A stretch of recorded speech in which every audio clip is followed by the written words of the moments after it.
SP Babul আক্তারের স্ত্রী মৃত্যু হত্যার নির্দেশদাতা কে তা এখনো স্পষ্ট হয়নি। এই হত্যাকাণ্ডে জড়িত থাকার অভিযোগে আরও দুজন সহ মোট 4 জন গ্রেফতার হলেও মূল মোটিভ এবং প্রধান নির্দেশদাতা কে ছিলেন তা এখনো খোলাসা করছে না পুলিশ।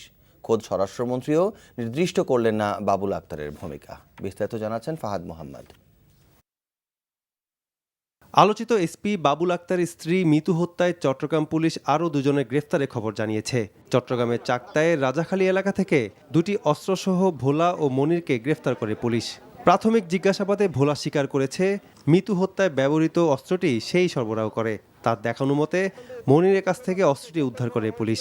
গ্রেফতারকৃত এই দুজনের কাছ থেকে মিতু হত্যায় আরও গুরুত্বপূর্ণ তথ্য উদ্ধারের আশা করছে পুলিশ।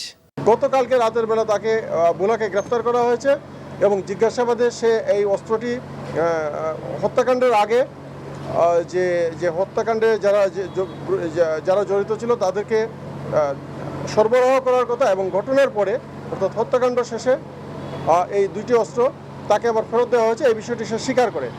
এর আগে গ্রেফতার আনোয়ার ও ওয়াসিম 164 ধারায় স্বীকারোক্তি দিলেও মিতু হত্যার প্রধান নির্দেশদাতাকে তা এখনও পরিষ্কার হয়নি। এই হত্যাকাণ্ডে স্বামী বাবুল আক্তারের সংশ্লিষ্টতা ছিল কিনা তা নিয়ে রহস্যের সৃষ্টি হয়েছে। খোদ স্বরাষ্ট্রমন্ত্রীও এ ব্যাপারে স্পষ্ট করে কিছু বলেননি। যারা হত্যা করেছেন তাদের সামনে মুখোমুখি করা হয়েছিল যে এদেরকে চিনে কিনা, কিংবা এই হত্যার রহস্যটা কি এইটা উদ্ঘাটন করার জন্য এই সমস্ত কথাবার্তাগুলো আসছিল। এই জন্য বাবুল আক্তারকে এখানে দায়ী করা কিংবা বাবুল আক্তার এখানে জড়িত এই ধরনের প্রসঙ্গ এখনো আসেনি। নো, আমাদের নজরদারিতে আমরা আছে বলে আমরা কখনো বলিনি।